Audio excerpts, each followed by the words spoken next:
Whew. Time for a video that has a different approach to it. So back in November, I started volunteering at a small railroad. But not your typical full-size preserved railroad. This is Largo Central Railroad. Located within the Largo City Park, this 7.5-inch gauge railroad has a history that actually spans longer than the park it resides within. Every month, on the first weekend, the club hosts its public weekend runs, both on Saturday from 10 a.m. to 3:45 p.m., and Sunday from 10 a.m. to 2:45 p.m. Of course, with all railroads, the equipment being used for the trains has to be brought out and prepared before anything can be done. On this particular cold January morning, I was the first person to arrive at the site, but I had to wait until one of the volunteers arrived so that we could get into the yard and get the engines out of the shed.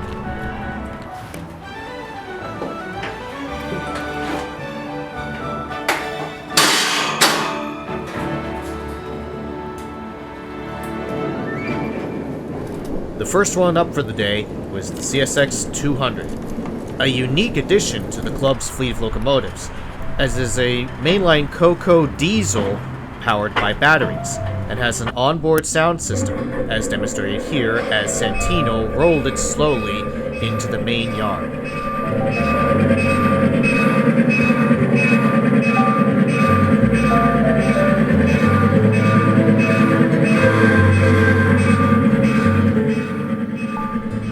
You gotta love that onboard sound system. And it is loud enough to utilize at the crossings.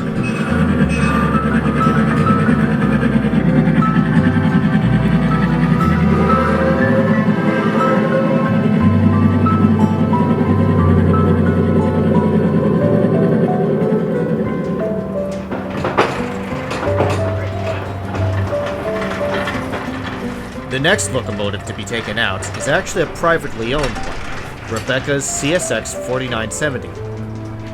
As well as having its own fleet of locomotives, some of the volunteers at LCRR store their own engines here too.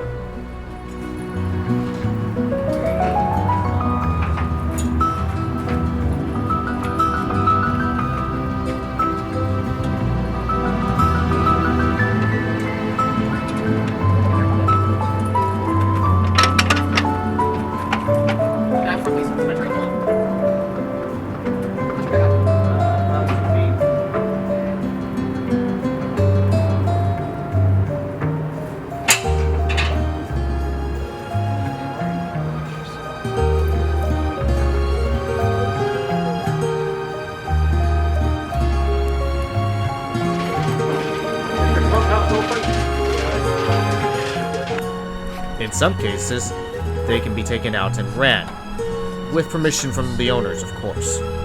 Contact.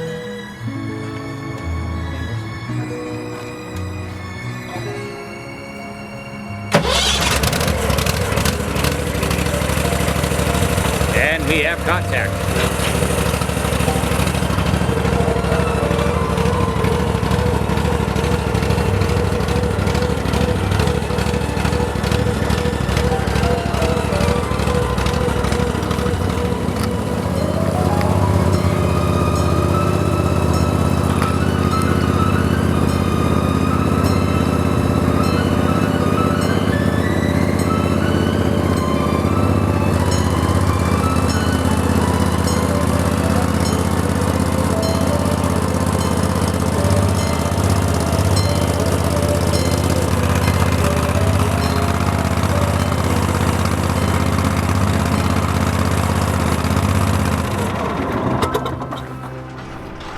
The final locomotive to leave the shed is Mike's New York Central Switcher 2003, a smaller Bobo diesel. Okay. Well, I say diesel in terms of what these locomotives are replicating. For the most part, they're actually gasoline powered, some of them fitted with lawnmower engines.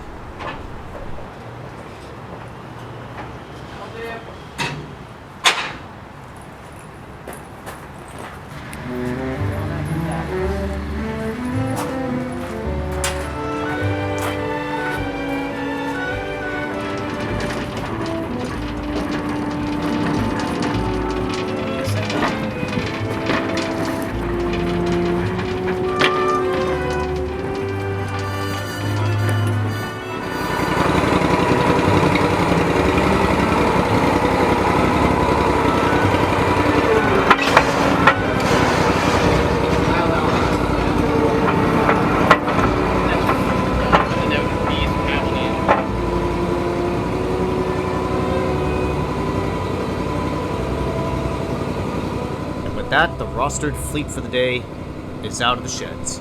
Yeah, I left that. CSX 200, 4970, and New York Central 2003. Now for prepping the consists themselves. The CSX 200 was moved forward to the entrance of the yard and then switched over to the yellow passenger cars to couple up to.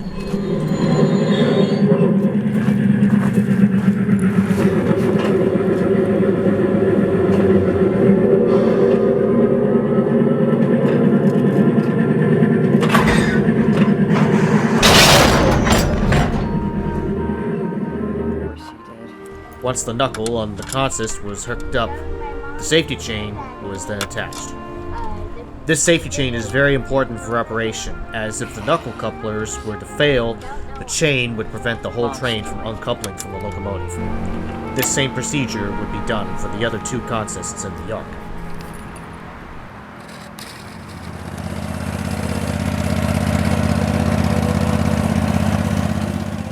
One other preparation detail that was also done for some of the locomotives was refueling them. The gas-powered engines needed to have their tanks topped off with fuel for the day's run.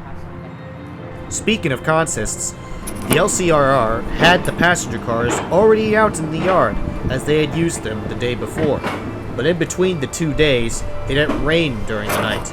So me and a couple of volunteers grabbed a few towels and wiped the water off the seats.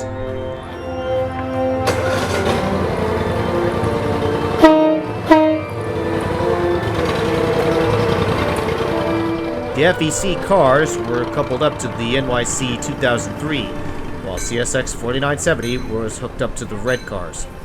If you're wondering, yes, the FEC and the red cars do have their own locomotives to go with, but sadly, they're out of service. While we're talking about servicing, also located in the workshop is the Erie-Lackawanna RS3, which, at the time of filming this, it was having a full rebuild. So, get all the water you can off the benches.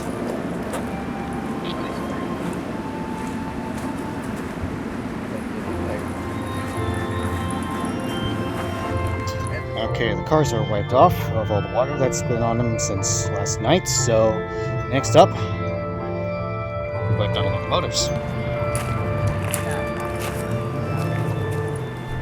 Being 7.5-inch gauge diesel locomotives, I say that with apostrophes, cleaning them isn't much of a hassle, though some locomotives do have their cons.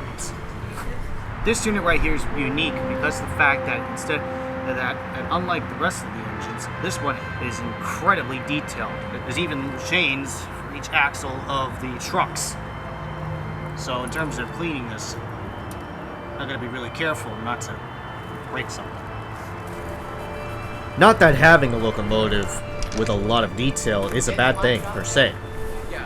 I actually think Rebecca's 4970 is a smart-looking machine with all that detail on it.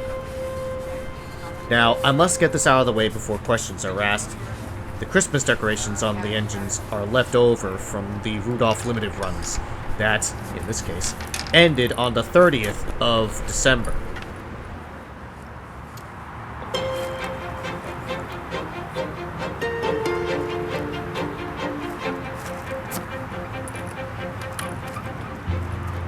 nice thing about that chair there is it rotates. Just sit down now. Nice place to sit down while I clean it.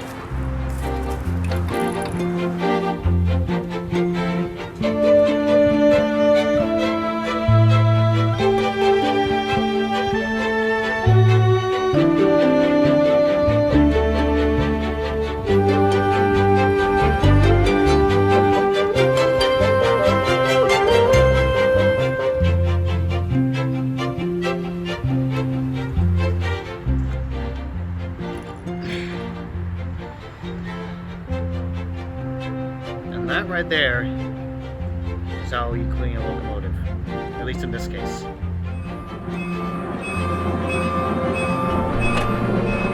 Once it was time, the first consist was then taken to the station. CSX 200 was the first train to exit the yard, and and Santino drove it to the station.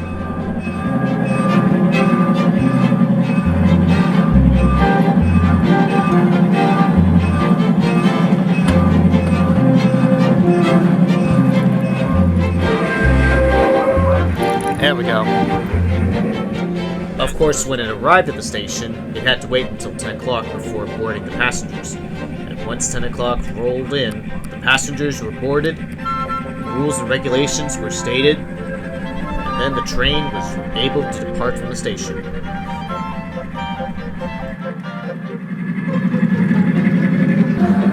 So any change in operations today, we're going to have some of the volunteers who haven't had a turn on it yet train on the CSX 200 so that we have more drivers that are qualified to drive the engine.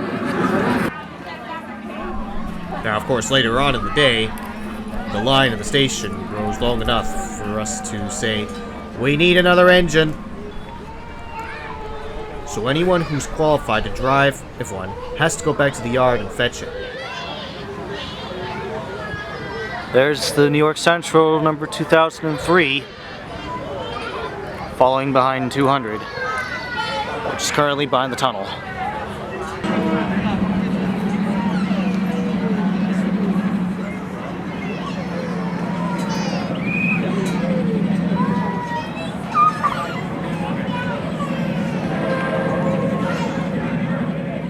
CSX 200 was in front of them.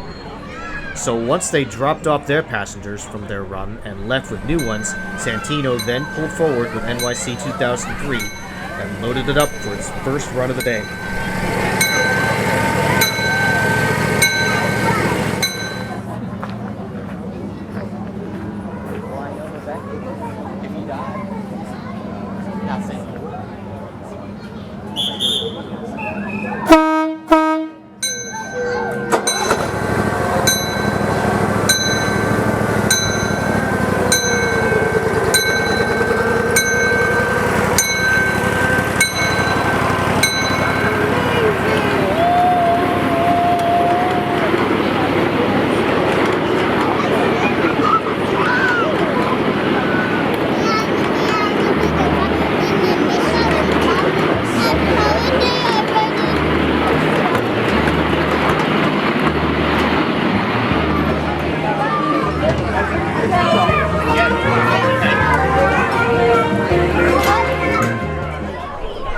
Boarding a passenger train, one as small in scale as this, can be a meticulous task, as each car has to be loaded to a certain number of people.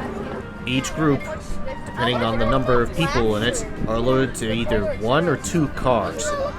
In the occasion that there's a big birthday group, say like we had today, with about 22 people, all the cars are loaded. The cars can easily load 5 at a push, but they can roll easily with 3 or 4, even as little as 2. Now, I'm going to lay out the rules of this railroad, so please pay attention.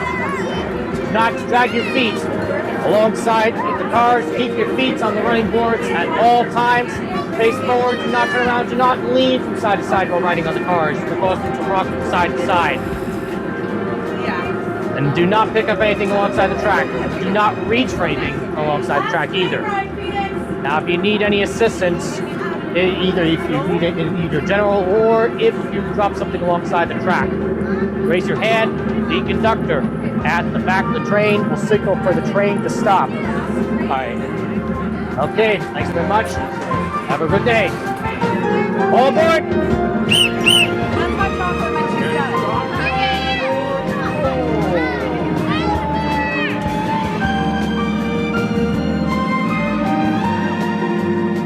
Failure to comply with these rules will result in the train being stopped by the conductor, and the conductor going over to the passenger in question to remind them of the rules.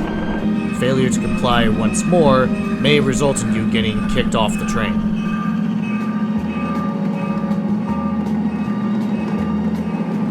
Some departures go perfectly fine. Sometimes, though, not everything goes as planned.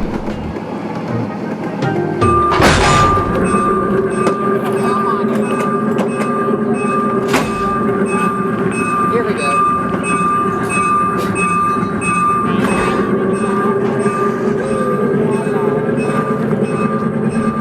While the cars are light enough to be lifted by hand, the heavier locomotives require a re-railing device to be used to put it back on the rails.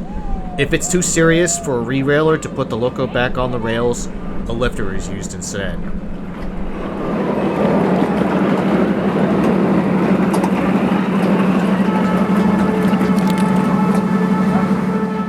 Operations can be quite interesting in terms of some days. In the case of the first day, due to a late start because of an early morning rainstorm, there was only one locomotive out, the CSX 200. With enough station staff on hand at the station, I was able to get permission to go out there and get some footage that you see here of the engine in action.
On the 7th, I was allowed by the station staff to secure a cab ride on the NYC 2003, which, of course, gave me another opportunity to film the route. This was towards the end of the day when there were not as many people on the platform as such.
Few hours, and, if it's a Saturday, a lunch, later, the last train of the day has unloaded its passengers and is off to the yard to be put away. The station is also cleaned up and cleared for the end of the day. This Disembark on the left. That's the end. Thank you very much. Last train of the day. This is the last train of the day. Thank you very much. Alright, so now that it's the end of the day, we gotta put all, and the end of the week, and we gotta put all the stuff away. Yeah. I think Puts a lot of stress, but it's a hell of a pull.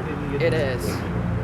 Don't believe me, if we didn't have the FEC, I would want to get that engine, but to be kind of honest, I am. Once back in the yard, each consist is uncoupled from their respective locomotives and split up for storage. Is that the one I just saw?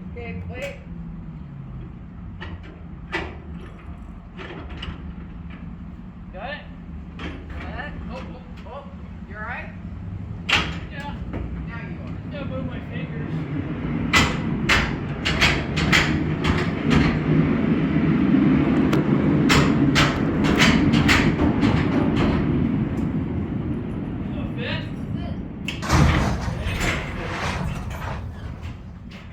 It's not gonna fit.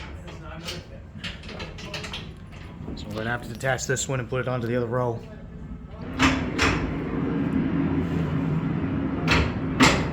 That's all the further we want to go with it. Yeah, we'll have to wait until the others come in before we can shunt them all in.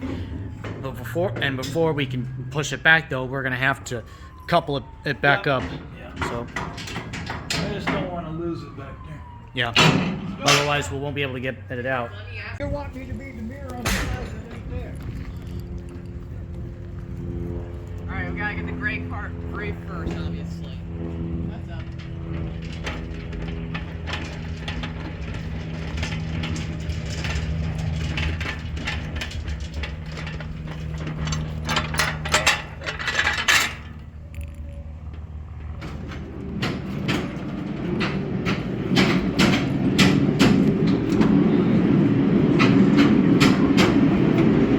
Take go on top of this one up here. They all.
After the passenger cars are put away, it's time for the locomotives to go into their respective spots in the shed.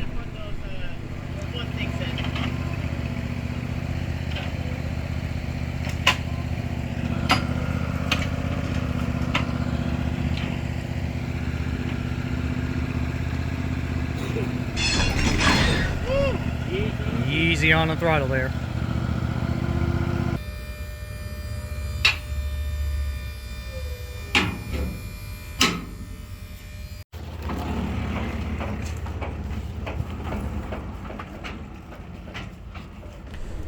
And with that, the day is over, and everyone heads home.